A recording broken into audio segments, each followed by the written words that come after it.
হ্যাঁ জান, তুমি কেমন আছো? হ্যাঁ, এই তো আমি আমার বাসার সামনে দাঁড়িয়ে আছি। তো তোমার কথা মনে পড়লো, তাই একটু ফোন দিলাম আর কি। মানিক ভাই না? মানিক ভাই তো মানিক ভাই, আসসালামু আলাইকুম ভাই। হ্যাঁ, ওয়ালাইকুম সালাম। কি খবর তোমার? এই যে খবর কোনো মতো আর কি চলতেছে। কেমন আছো? আলহামদুলিল্লাহ ভালো আছি ভাই।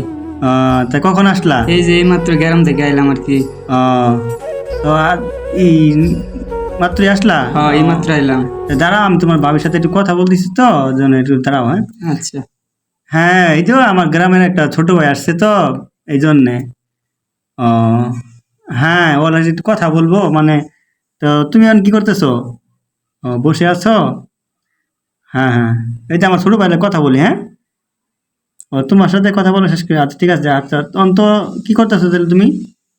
ও, মার্কেটে যাবা? হ্যাঁ হ্যাঁ, আচ্ছা মার্কেটে যাইলে আমার পরে ফোন দিও, মানে পরবর্তীতে ফ্রি ফ্রি হইলে পরে আমার ফোন দিও। হ্যাঁ, মানে আমার ছোট ভাই আসছে, তো মানে ওর সাথে একটু সময় দেওয়া লাগবে, এই জন্য আর কি বলছিলাম। না না না, ওরকম কিছু না। ও ভাই, মনে বুঝো না, এলাকার মানুষ আসলে একটু সময় দেওয়া লাগে না। আচ্ছা ঠিক আছে, ওকে। হ্যাঁ, মানিক ভাই, আপনার বড় ভাই তো পাঠাইলো যে বাইর থেকে আপনার এনে আমার একটা চাকরি দরকার। ও আচ্ছা ঠিক আছে, বড় ভাই যেহেতু পাঠাইছে, আমার একটা লোকের দরকার। তো আইস তো ভালোই হয়েছে। তো আগে কখনো চাকরি করছো?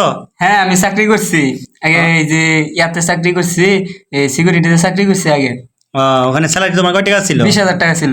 ও আচ্ছা, যাক ভালো হয়েছে। তা আমার একজন লোক লাগে, আমার একজন ম্যানেজার লাগে। তাহলে তুমি কি করো, কালকে থেকে জয়েন করো। হ্যাঁ। হ্যাঁ, ও, আমার চাকরিটা অনেক দরকার। হ্যাঁ হ্যাঁ, এই যে এবার এটা আমার বাসা, বুঝছো? হ্যাঁ আচ্ছা ঠিক আছে, তুমি ই করো তো, কালকে আইসো, ঠিক আছে? হ্যাঁ, ইনশাল্লাহ কালকে আসবো। কালকে আইসো, তো পরে কালকে আলাপ করবো নি, ঠিক আছে? হুম। আচ্ছা ঠিক আছে, তাহলে আসো। হ্যাঁ, পরে কালকে আসো, পরবর্তীতে আবার আলাপ করবো। আচ্ছা, ইনশাল্লাহ আগামীকাল আসতেছি তাহলে। আচ্ছা ঠিক আছে, যাও তাহলে। হ্যাঁ আচ্ছা। আচ্ছা, ভালো থাকো। ওকে। সো গাইস, সবাই ভালো থাকবেন, সুস্থ থাকবেন। আবারও চলে আসবো আপনাদের মাঝে নতুন পার্ট নিয়ে। ধন্যবাদ সবাইকে।